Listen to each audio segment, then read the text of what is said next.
Com a palavra o eminente relator.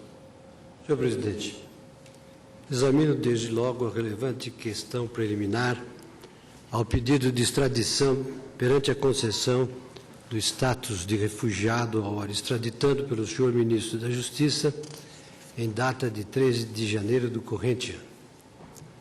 A apresentação do pedido de refúgio foi comunicada a esta Corte em 27 de junho do ano passado. O pedido foi indeferido pelo Conselho Nacional para os Refugiados, o CONARE.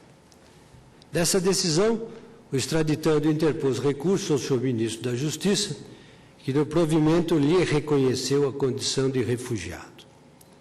Nos termos do artigo 33 da Lei 9.474 de 97, que prevê mecanismos para a implementação do Estatuto dos Refugiados de 1951, textualmente reza que o reconhecimento da condição de refugiado obstará o seguimento de qualquer pedido de extradição baseado nos fatos que fundamentaram a concessão de refúgio.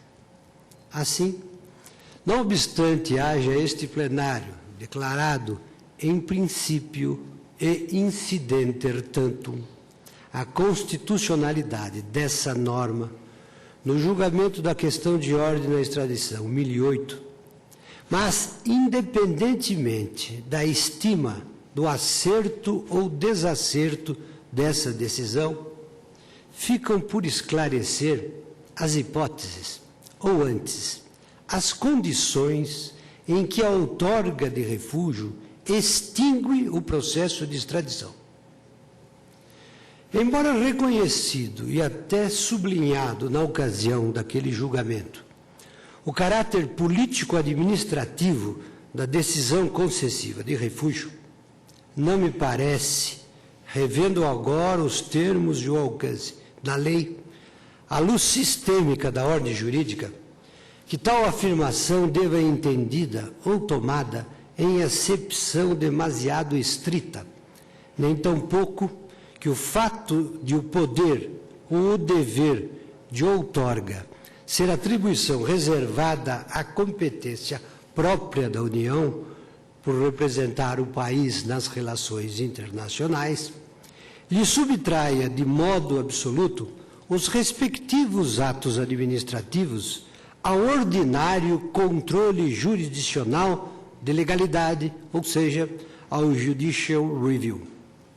Esta é, aliás, a única interpretação concebível capaz de sustentar a admissibilidade de um juízo de constitucionalidade, em especial daquela norma específica, sob o prisma da regra de separação de poderes.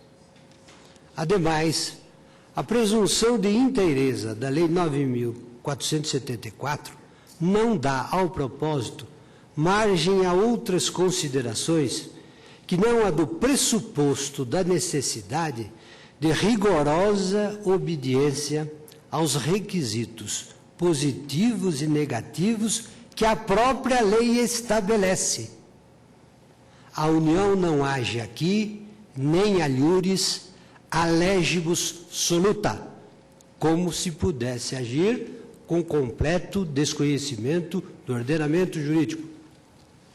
Não há, pois, como nem por onde, na interpretação unitária e constitucional do regime normativo do Instituto do Refúgio, estabelecer de maneira oracular ou dogmática que, independentemente de reverência à ordem jurídica, como se a ordem jurídica fosse alguma coisa absolutamente irrelevante, toda decisão emanada do Poder Executivo produza, em qualquer caso, o efeito ou os efeitos típicos a que tenda.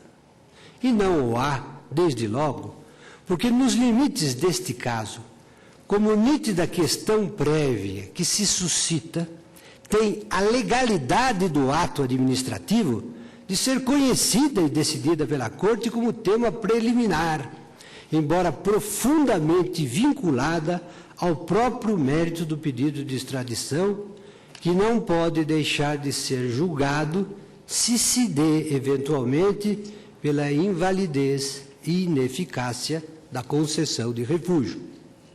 Depois, pela razão óbvia de que, para usar as palavras da lei, o reconhecimento da condição de refugiado constitui ato vinculado aos requisitos expressos e taxativos que a lei lhe impõe como condição necessária de validade, ao capitular as hipóteses em que, unicamente, as únicas hipóteses em que pode o refúgio ser deferido, e aquelas em que, sem lugar para formulação discricionária de juízo de conveniência ou oportunidade, não pode sê-lo sem grosseiro abuso ou carência de poder jurídico.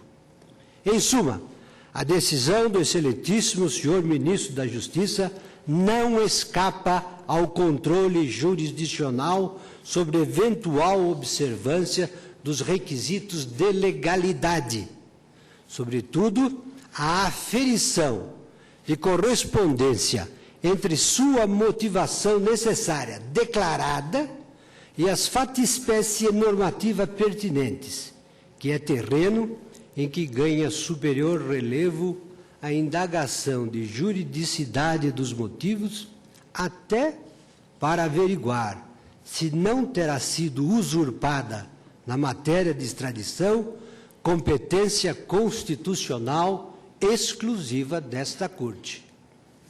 É que pode bem suceder que, debaixo do pretexto de expedir um ato compreendido em suas atribuições legais, a autoridade administrativa haja invadido o terreno da competência que a Constituição da República reserva ao Supremo Tribunal Federal para conhecer e julgar em todos os seus aspectos, sejam positivos ou negativos, com as correlatas alternativas decisórias, fatos cuja pressuposta existência constitui causa de extradição, e não hipótese simultânea de concessão de refúgio. Dito de modo menos congestionado, não é lícito excluir a priori que, supondo ter se restringido a apreciar fatos distintos, este sim, objeto do suporte fático das hipóteses normativas taxativas de concessão de refúgio, tenha a autoridade enveredado pelo campo da cognição própria dos processos de extradição, avaliando sob outros critérios, designadamente políticos, fatos submetidos na sua inteireza pela Constituição da República ao escrutínio absoluto desta Corte. É como se o pedido de extradição, em tal caso, passasse à revelia da ordem jurídica por julgamentos sucessivos, sob óticas diversas, da Suprema Corte e do Ministro da Justiça. A propósito, é fundamental advertir que, à luz da competência estatuída da Constituição da República, o confronto entre os artigos 1º e 33 da Lei 9.474, que, respectivamente, tipifica as hipóteses de reconhecimento da condição de refugiado e lhe prevê a declaração formal como causa externa impeditiva de extradição, matéria que em nada se entende com a questão de inconstitucionalidade suscitada na extradição 1008, um assunto nada tem com o outro, revela e impõe ao intérprete uma interpretação e uma distinção decisiva para a solução deste caso. Em nosso sistema normativo constitucional, tem-se, de um lado, a regulamentação de toda a matéria do refúgio, com suas hipóteses fechadas, números clausulos, são 3 hipóteses, as quais, em caso de reconhecimento da condição de refugiado, atuam como autênticas causas extrínsecas, obstativas de extradição, na medida em que provém de um juízo autorizado, mas vinculado da autoridade administrativa, e como tais, são externas ao âmbito do processo de extradição. Mas, de outro lado, o ordenamento discerne a previsão e a disciplina de causas intrínsecas de não extradição, as quais, como é mais do que óbvio, constituem tema ou objeto necessário da cognição compreendida na competência jurisdicional desta Corte no processo de extradição. A segunda destas causas intrínsecas, enquanto são causas excludentes interiores ao regime legal do Instituto e do processo da extradição, entre as quais se incluem as chamadas causas convencionais de recusa, assim denominadas porque objeto de acordo nos tratados internacionais, substanciam uma temática própria do mérito de processo cometido à competência constitucional exclusiva do Supremo Tribunal Federal, no sentido de que este deve, no julgamento daquele, examiná-las todas, até de ofício, para averiguar se ocorre ou não em cada caso, pois o reconhecimento de qualquer delas conduz ao indeferimento inevitável do pedido de extradição.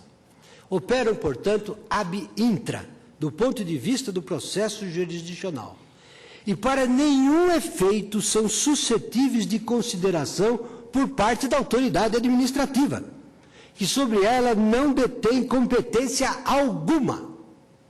Eventual invocação de fato ou fatos abrangidos pela definição de uma dessas causas intrínsecas, ainda quando disfarçada sob as vestes de aparente relação lógica com o temário da regulamentação legal do Instituto do Refúgio, caracteriza ostensiva usurpação da competência constitucional desta Corte.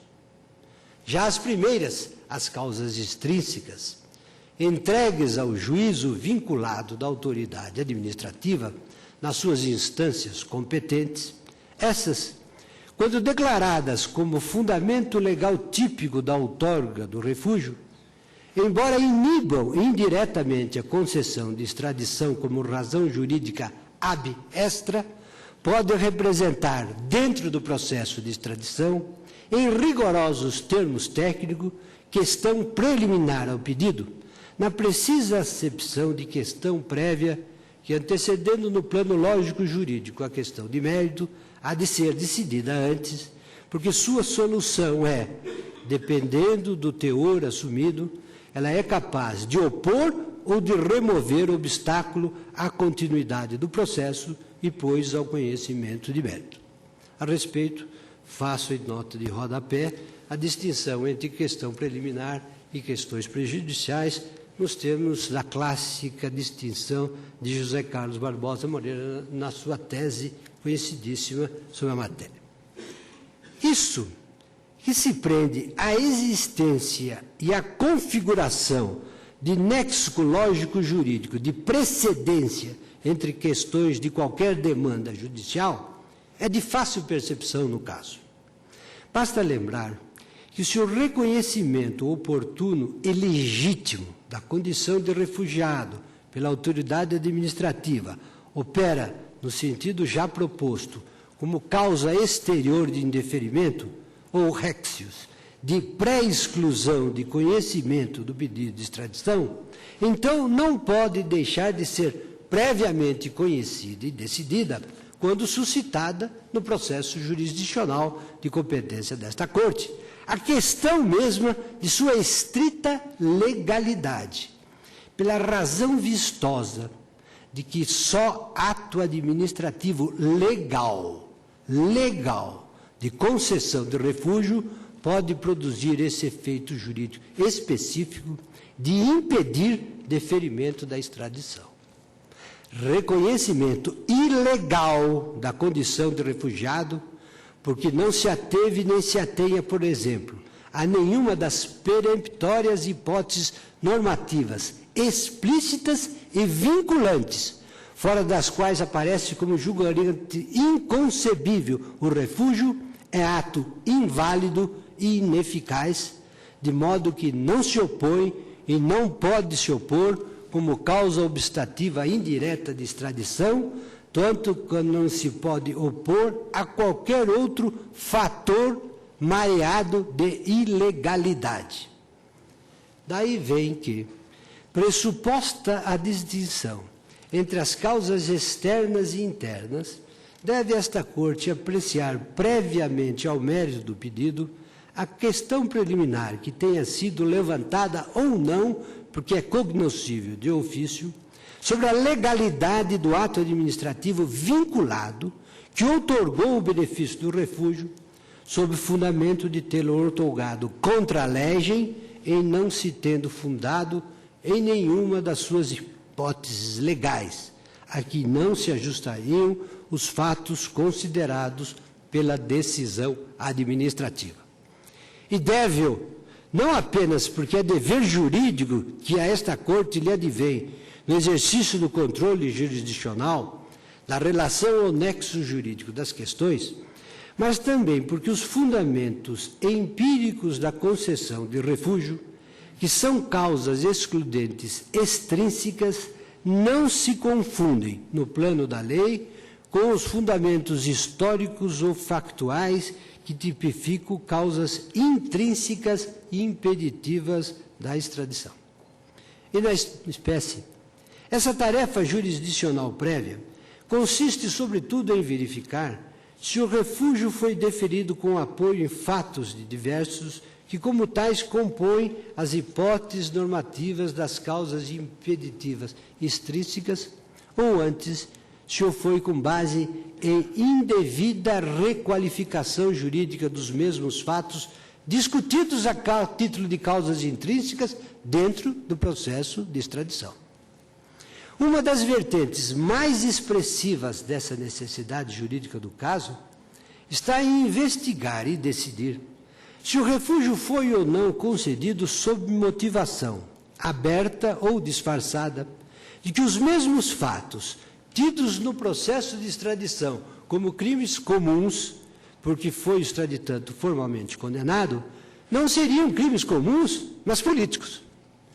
Dizer à autoridade administrativa, com estas ou outras palavras, para como condição e motivação necessária por força da lei, justificar o ato concessivo de refúgio, que seriam políticos e não comuns tais delitos, significaria evidentíssima e censurável invasão da competência constitucional da Corte. O caso, em síntese, não é, pois, de investigar o acerto ou desacerto político da decisão administrativa, aqui, aliás, em não sendo um ato estritamente discricionário, mas vinculado, soaria estranha toda ponderação de conveniência e oportunidade, até de índole da mais elevada política, senão apenas da necessidade intransponível de submetê-la a um ordinário, mas relevante controle jurisdicional de legalidade, que na simplicidade última das coisas se reduz a indagar, a título de preliminar, se é ou não legal o ato que deu provimento ao recurso interposto contra a decisão do CONARE para conceder a condição de refugiado ao extraditando. É truísmo jurídico que a atividade administrativa consiste no desempenho de função consolidada no dever de realizar finalidade pública já prevista e predefinida na lei, sempre que o comportamento da autoridade ou do agente público como tal não se ajuste à previdência suposta pela lei para tutela de interesse público específico, é o ato viciado e comprometido do ponto de vista jurídico, sem que tal contrariedade reflita necessariamente busca de objetivos ilícitos ou intuitos particulares de favoritismo ou de perseguição. Aniquila-o a mera desconformidade com a lei. Enterria, provavelmente o maior dos administravistas espanhóis, disse: el ejercicio de las potestades regladas reduce la administración a la contestación, acertamento en expresivo concepto italiano del supuesto de hecho legalmente definido de manera completa y aplicar en presencia del mismo lo que la propia ley ha determinado también agotadoramente. Hay aquí un proceso aplicativo de la ley que no deja resquicio a juicio subjetivo ninguno, salvo a la constatación o verificación del supuesto mínimo para contrastarlo com o tipo legal. E disse que aniquila a mera desconformidade com a lei, que lhe impõe severa observância da situação de fato condicionante da prática do ato com sua eficácia típica. Porque, como diz o maior administrativista português, Afonso Rodrigues Queiroz, se há algo que a lei não se esquece jamais de indicar, são as condições de facto em que a administração deve agir. Tal advertência é sobremaneira decisiva no plano de controle da legalidade dos atos administrativos ditos vinculados, em relação aos quais, diversamente dos discricionários, Celso Antônio Bandeira de Melo diz textualmente: a lei disciplina a conduta do agente público, estabelecendo de antemão, e o autor então frisa em negrito, em termos estritamente objetivos, aferíveis objetivamente, quais as situações de fato que ensejarão o exercício de uma dada conduta e determinando, em seguida, de modo completo, qual o comportamento único que, perante aquela situação de fato, tem que ser obrigatoriamente tomado pelo agente. Neste caso, disse que existe vinculação, porque foi pré-taçada pela regra de direito a situação de fato. E o foi, ele torna a grifar, em termos de incontendível objetividade.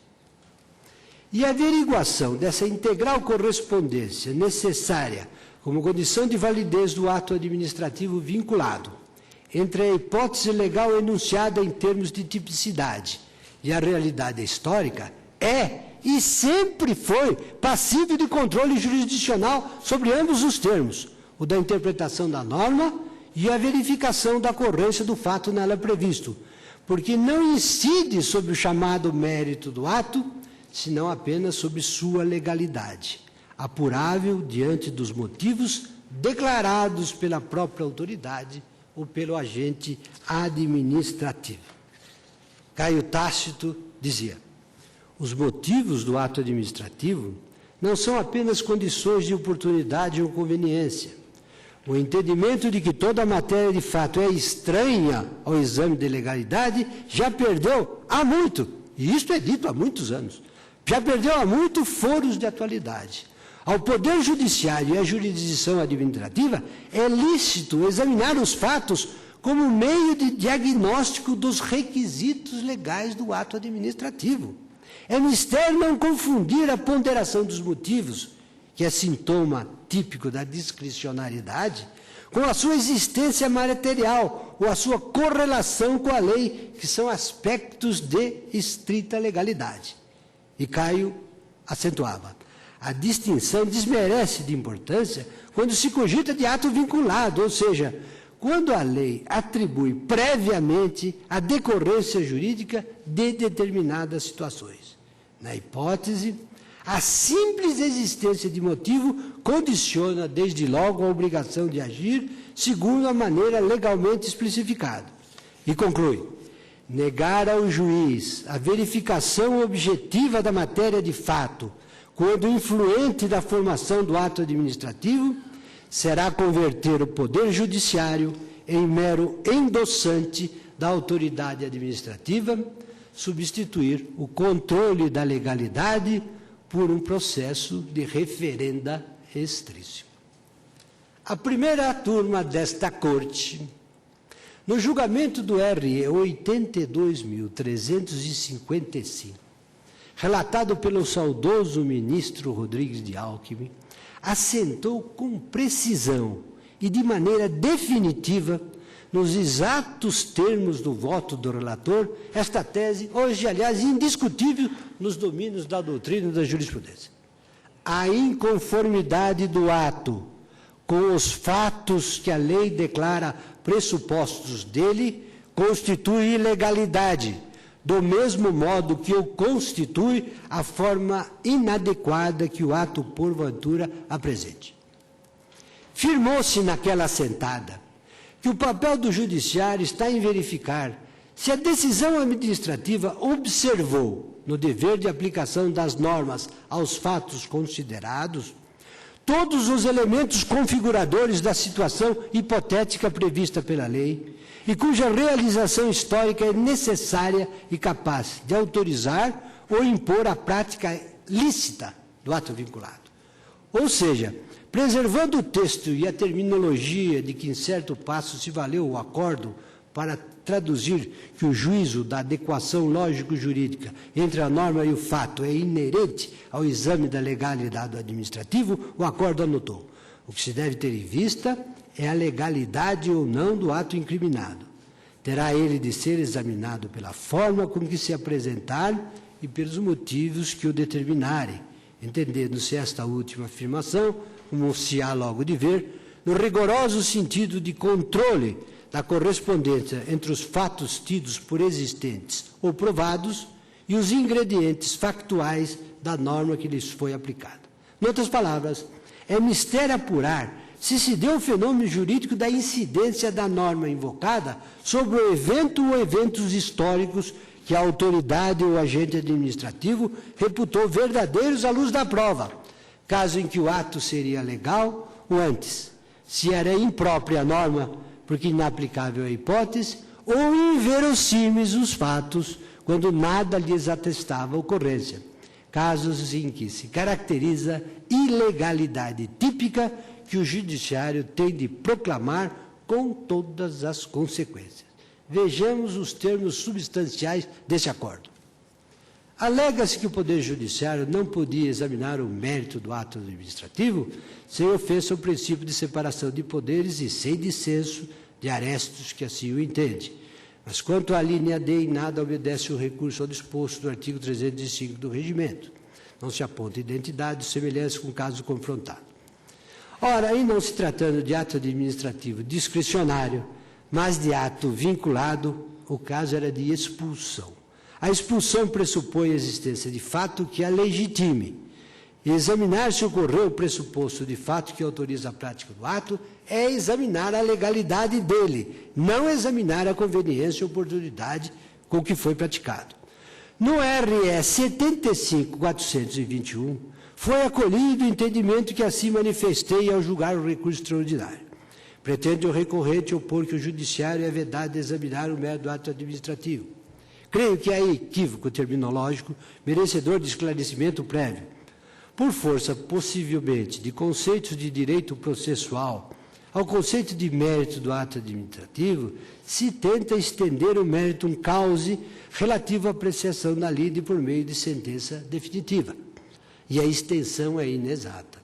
Na verdade, o mérito do ato administrativo diz que os elementos discricionários do ato, por oposição a atos vinculados, referentes à conveniência e oportunidade.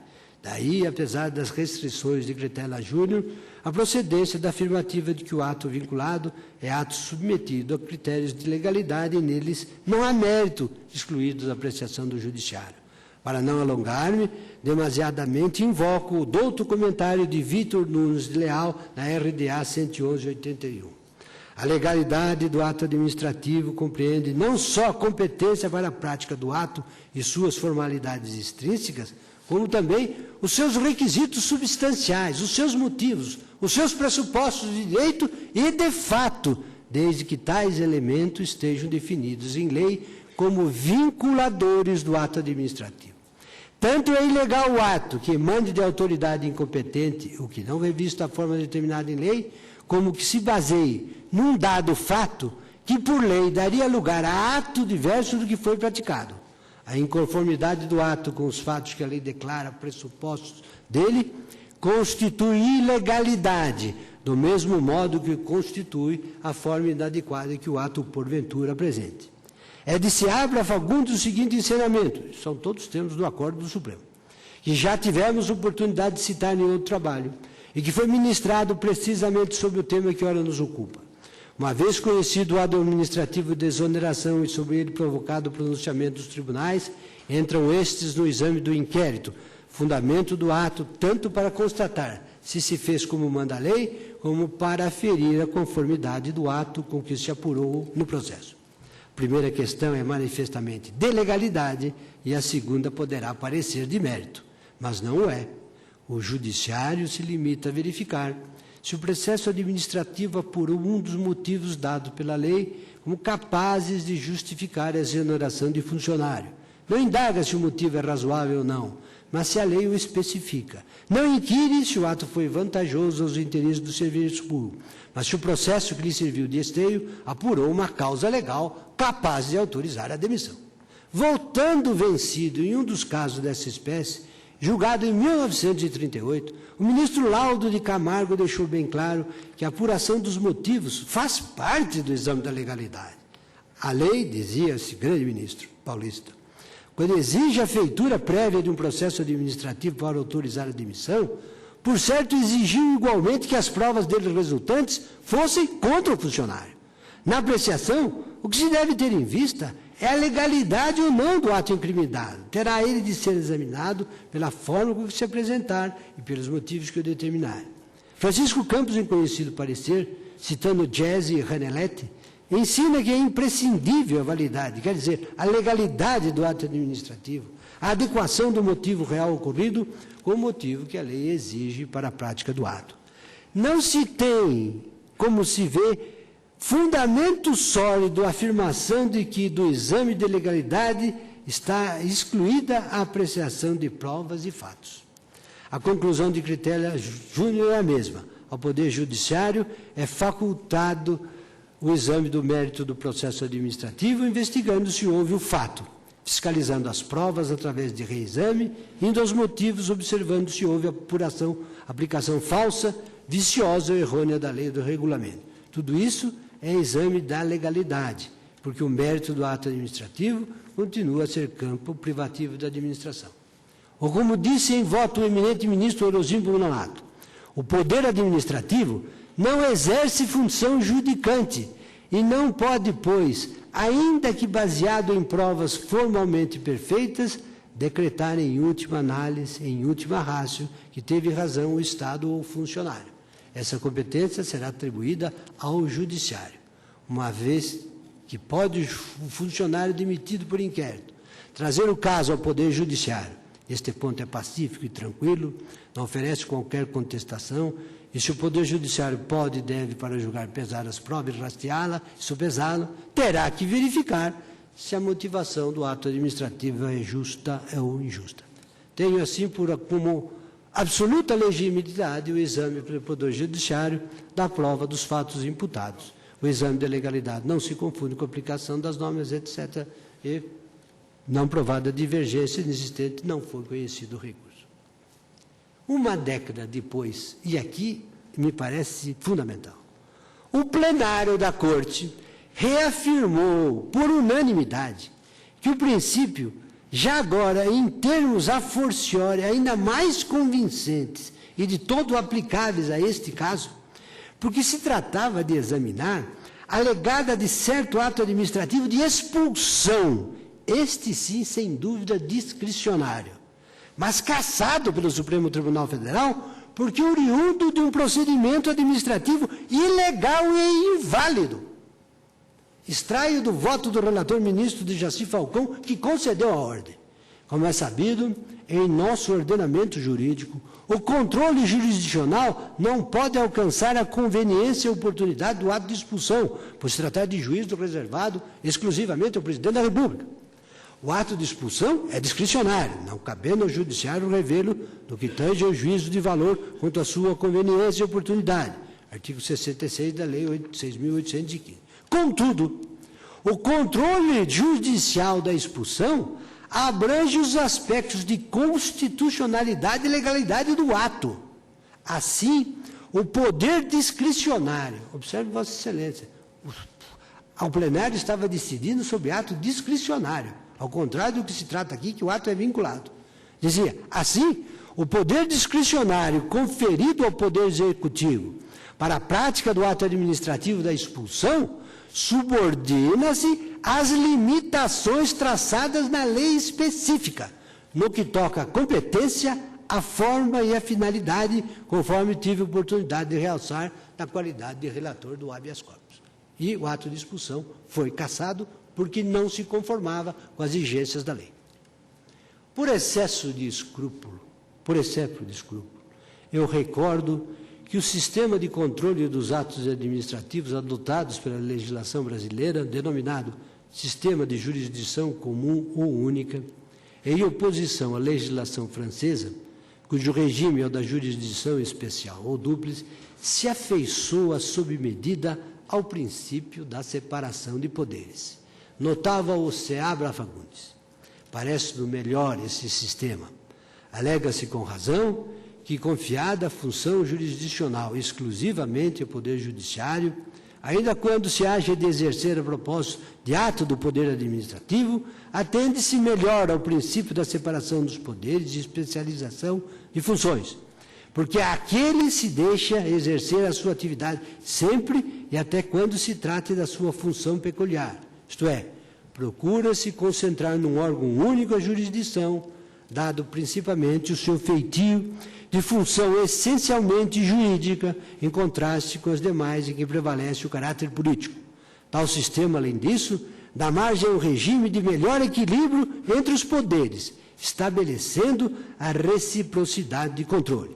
E remata, praticamente, a grande vantagem da apreciação jurisdicional desses atos decorre das garantias que a evolução do direito político tornou inseparáveis do Poder Judiciário, dando-lhe condições de independência assecuratórias de imparcialidade no exercício de suas atribuições. Entro, pois, a analisar a legalidade do ato, primeiro do ângulo dos seus requisitos positivos. Prescreve a Lei 9.474 no artigo 1º. Será reconhecido como refugiado todo indivíduo que, número 1, devido a fundados temores de perseguição por motivos de raça, religião, nacionalidade, grupo social ou opiniões políticas, encontre-se fora de seu país de nacionalidade e não possa ou não queira acolher-se à proteção de tal país. Número 2, não tendo nacionalidade, não é o caso. Terceiro, devido à grave e generalizada violação de direitos humanos, é obrigado a deixar seu país de nacionalidade para buscar refúgio em outro país.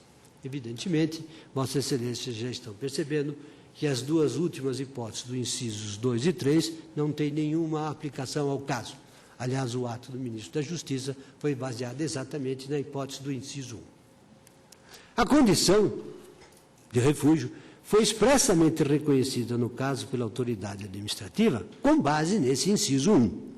Daí que, apoiando toda sua legalidade nessa específica hipótese normativa, é preciso, no exercício da atividade de controle dos seus aspectos jurídicos formais, à luz dos requisitos de estrita legalidade, verificar se a decisão atendeu, segundo a motivação declarada, ao conjunto dos elementos de fatos previstos nessa norma, em que se apoiou. Em palavras mais simples, cumpre ver se, para justificar a concessão de refúgio extraditando, devera constam fatos invocados e provados, capazes de corresponder à hipótese, é o texto da lei, de fundados temores de perseguição por motivos de raça, religião, nacionalidade de grupo ou opiniões políticas.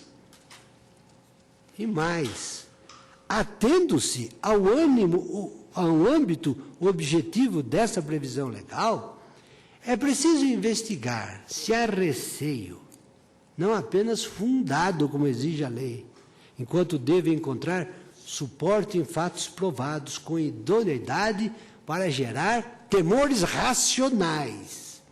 Mas também se tal receio seria atual, no sentido de que, como possibilidade de continuar no futuro, subsista ainda agora como séria ameaça à dignidade do extraditando a eventual situação de risco de perseguição, e com tal força que lhe impossibilite o exercício legítimo de seus direitos de pessoa e de cidadão perante o Estado requerente.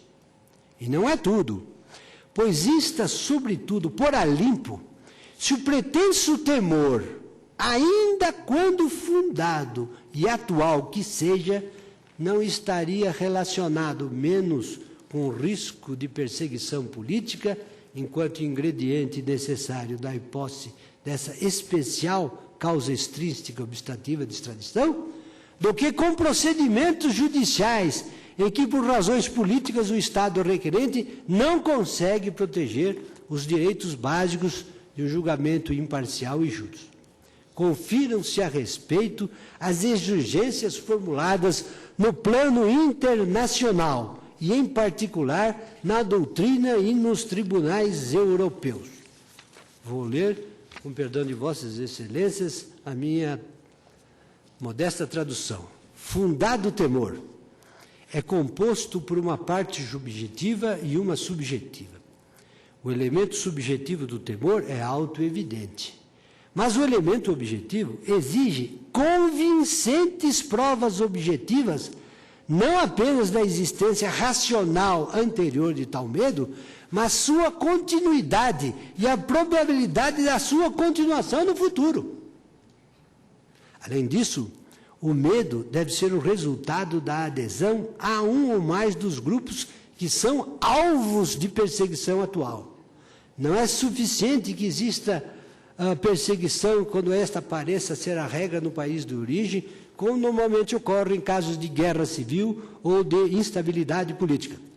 O caso Ward versus Secretary of State for Home Department, em 1977, demonstra que esse fenômeno, particularmente, neste caso, Ward alegou em um recurso de asilo que não foi provido, que ela havia sido torturada pela polícia peruana por suspeita de ser membro do grupo terrorista Sendero Luminoso. Os fundamentos da recusa são integrantes. O secretário de Estado considerou que os problemas que enfrentou, mesmo se verdadeiros, foram equivalentes à mesma sorte de dificuldades enfrentadas por milhares de pessoas. Além disso, o temor deve estar relacionado a perseguições atuais ou futuras. O teste aqui, ao menos no que se refere ao direito inglês, Kanakaran e Kahya, é de razoável probabilidade, em vez daquele mais exigente de equilíbrio de probabilidades. Este tipo de prova foi aprovado pela Corte Europeia de Direitos Humanos.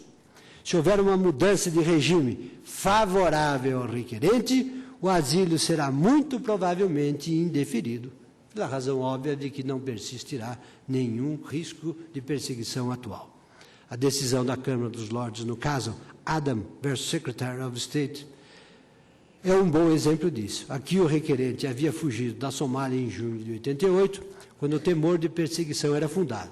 Chegou ao Reino Unido em 90 e no mesmo mês seu pedido de asilo foi indeferido, mas lhe foi concedida uma licença excepcional para permanecer no país. Ele desejava que fosse confirmado seu status como requerente de asilo, uma vez que esta condição lhe garantiria certos direitos e privilégios que ele não tinha direito em sua condição atual. Foi-lhe então concedido o asilo, mas o ministro do Interior recorreu para a Câmara e obteve sucesso, sustentando que, naquele ínterim, o governo somaliano havia sido destituído e substituído por outro, com o qual Adam guardava simpatia. Novamente, como em outras vezes, a Câmara dos Lordes se utilizou de uma interpretação segundo a qual a redação da Convenção não permitiria a admissão de pessoas que fogem de uma guerra civil a fim de tirar proveito de sua proteção. Perseguição.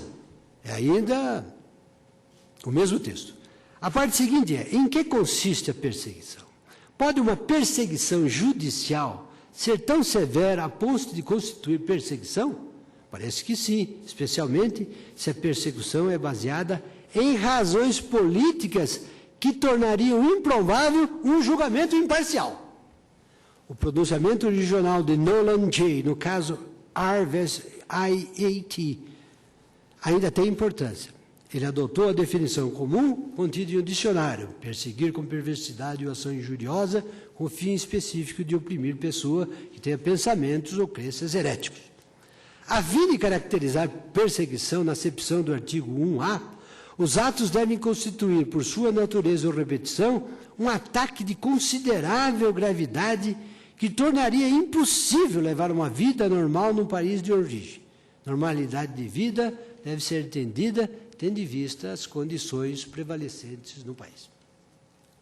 Digo, para que se possa apurar, então, sob tão prudentes perspectivas dogmáticas e jurisprudenciais, se os motivos adotados pela autoridade administrativa correspondem ou não à existência de fatos hábeis para justificar a luz da hipótese legal em que se assentou, que é o artigo 1º, inciso 1 da Lei 9474, a conclusão da presença de fundado temor de perseguição atual, passo a sua análise, não sem antes advertir que a resposta definitiva a esta questão preliminar depende ainda de largas considerações pertencentes ao próprio mérito do pedido de extradição. Tal advertência significa que, dada a manifestíssima correlação lógico-jurídica e a não menos clara indivisibilidade de que se revestem certas medidas, não é possível resolver desde logo a questão preliminar sem ponderação de razões concernentes ao mérito do pedido. E para não ser sequer involuntariamente infiel aos motivos que com suporte e correspondência em fatos pretensamente provados, a autoridade administrativa reputou legais para fundar a concessão do refúgio, eu vou transcrever e ler, eu vou pedir vênia a Vossas Excelências, mas eu vou ler na íntegra os motivos adotados na decisão do excelentíssimo senhor ministro da Justiça nos pontos que interessam à causa, a partir do item 10.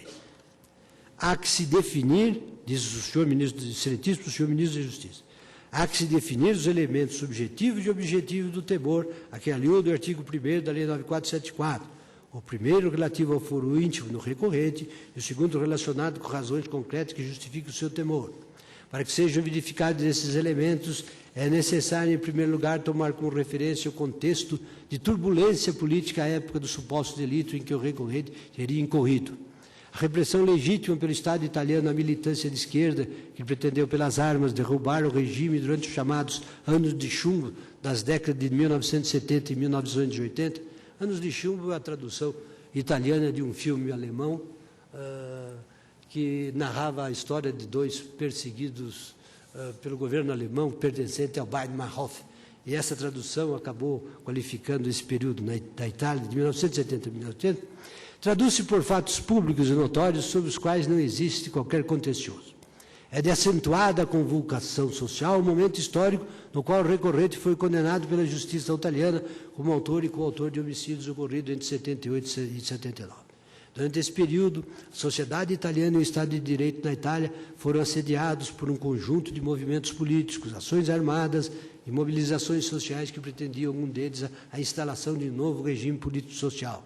Na esteira do desmantelamento das políticas da era social-democrática, então em declínio, formaram-se organizações revolucionárias de ação direta que operavam em zonas cinzentas, na estreita faixa entre ação política insurrecional de caráter armado e ação marginal de banditismo social. Como é possível e necessário nos Estados democráticos de direito, o Estado italiano reagiu.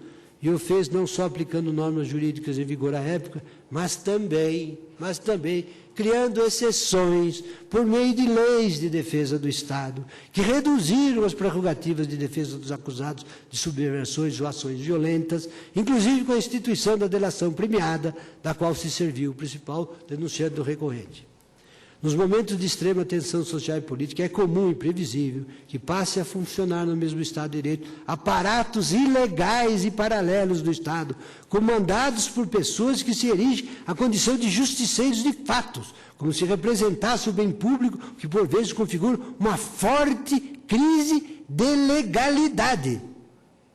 A lei perde o primado político do sistema. Nesses casos, a judicialização da política, paradoxalmente, atinge garantias democráticas, sem que o regime democrático seja colocado em dúvida.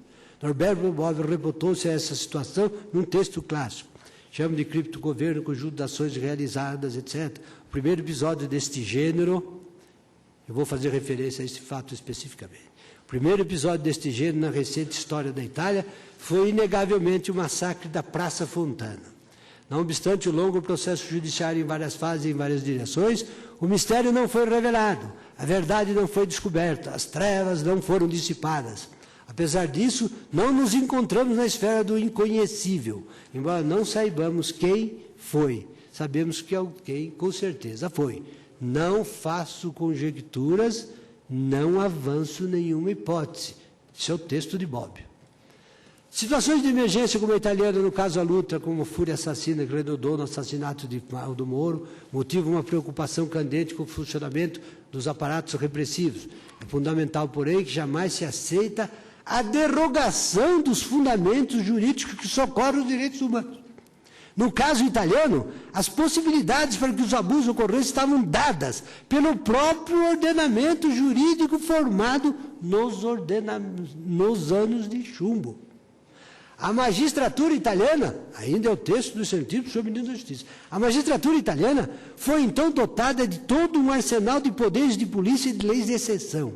A invenção de novos delitos, como associação criminal terrorista e de subversão da ordem constitucional, artigo 270 bis do Código Penal, vem se somar e redobrar as numerosas infrações já existentes, associação subversiva, quadrilha armada, insurreição armada contra os poderes de Estado externo.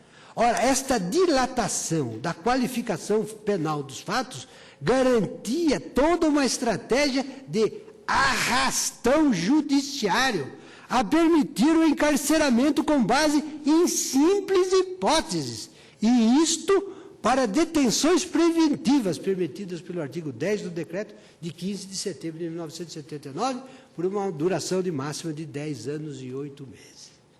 E continua. É público e incontroverso igualmente que os mecanismos de funcionamento da exceção operaram na Itália também fora das regras da própria excepcionalidade prevista em lei. Tragicamente, também no Estado requerente, no período dos fatos pertinentes para a consideração da condição de fato, ocorreram aqueles momentos da história em que o poder oculto aparece nas sombras e nos porões, e então supera e excede a própria exceção legal. Nessas situações, é possível verificar flagrantes ilegitimidades em casos concretos, pois a emergência de um poder escondido é tanto mais potente quanto menos se deixa ver.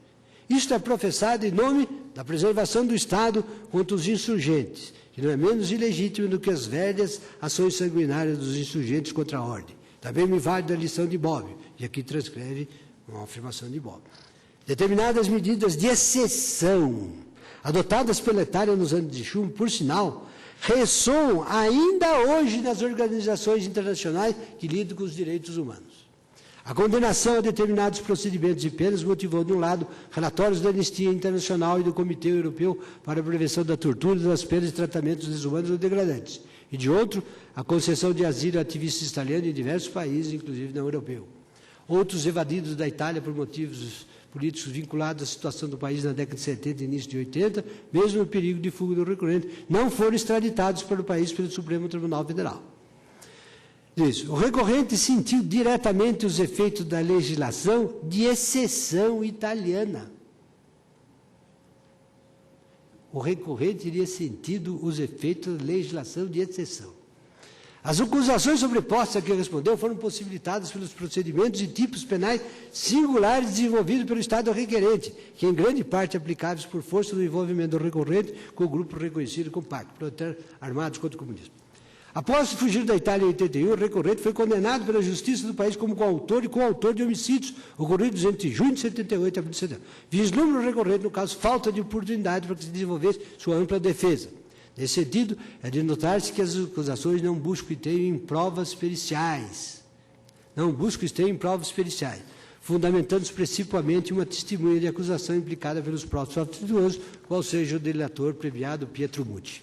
Poderia arguir-se que as acusações que pesam sobre o recorrente dizem respeito à violação da lei penal comum, não fosse o fato de que tais acusações constituem, em algum caso, a justificativa jurídica do Estado requerente, sem a qual as chances de entrega do nacional requerido ficariam indubitavelmente prejudicadas.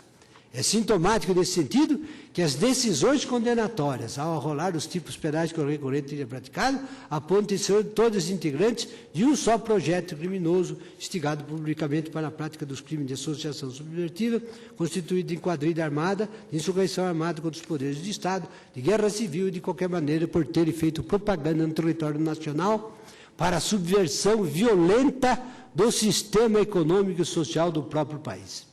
Segundo o recorrente, a natureza jurídica dos seus crimes é apenas evidente como confirmada, não é apenas evidente como confirmada pela maneira como o Estado requerente haver conduzido os processos criminais e os pedidos de extradição. Corrobora nessa perspectiva as qualificações dadas a seus atos pelos processos de condenação em primeira instância e o fato de ser preso na Divisione di Investigazione Generali e Operazioni Speciali, onde se lotavam os presos políticos dos anos de chumbo. Os recorrentes, junto aos atos cartas de Francisco Cossiga, influente político italiano dos anos 70, que participou ativamente da elaboração, hoje senador, todos, aí ele faz uma afirmação de que todos eram crimes políticos, etc. Não resta a menor dúvida, independentemente da... Vossa Excelência tem o texto, mas eu estou só lendo, não apenas para recordar a Vossa Excelência, mas para que aqueles que nos ouvem e veem entendam bem as conclusões que eu vou tirar em seguida a respeito. Não resta a menor dúvida, independentemente da avaliação, de que os crimes imputados ao requerente sejam consideradas de caráter político ou não, aliás, inaceitáveis em qualquer hipótese do ponto de vista do humanismo democrático, de que é fato irrefutável a participação política do recorrente e seu envolvimento político institucional e a pretensão sua e de seu grupo de instituir um poder soberano fora do ordenamento, ou seja, de constituído pela via revolucionária. Aspecto muito importante aqui para examinar a pertinência e condição é que o recorrente esteve abrigado na França, e aqui, então, ele faz uma série de considerações sobre a estada do extraditando em França. O recorrente tinha feito expressa opção por renunciar aos meios pacíficos de uma missão política. Após a renúncia, o recorrente permaneceu na França por um período de mais de uma década, constituiu família, casou-se, teve 2 filhas, viveu pacificamente como zelador e escritor. Por suas próprias palavras, teria permanecido na França, se pudesse, onde, inclusive, formulou pedido de naturalização. A situação do recorrente foi alterada durante o governo do presidente Chirac. O abrigo do recorrente no território francês foi desconstituído e, então, anulado por razões eminentemente políticas. A mudança de posição do Estado francês, que lhe havia conferido guarida com militante político estrangeiro, foi o motor do seu deslocamento para o Brasil. A extradição do recorrente à Itália, que a primeira havia sido negada na França por razões políticas, foi posteriormente concedida pela elementização. Por motivos políticos, o recorrente envolveu-se em organizações legais perseguidas pelo Estado. Por motivos políticos, foi abrigado na França e que decidiu mais tarde voltar e voltou a fugir. E chegou o recorrente aí nas razões políticas do reiterados pedidos de extradição. O elemento subjetivo do fundado temor de perseguição necessário para o reconhecimento da condição está, diz o eminente ministro da Justiça, claramente configurado. À luz do que foi brevemente, percebe-se que o conteúdo das acusações de violação da ordem jurídica italiana e das motivações que ordem da estabilidade, a movimentação e aplicação corrente, o elemento subjetivo baseado em fatos objetivos do fundado temor de perseguição necessário para o reconhecimento. Por conseguinte, depois concluiu, a dúvida razoável sobre os fatos que, segundo o recorrente, fundamentaram o seu temor de perseguição. Desse longo, mas claríssimo discurso, tira-se nítido que os motivos da autoridade administrativa se resumem em substância a 4. Em primeiro lugar, a insinuação, que talvez por insegurança ou cautela, não ousou converter-se em afirmação peremptória.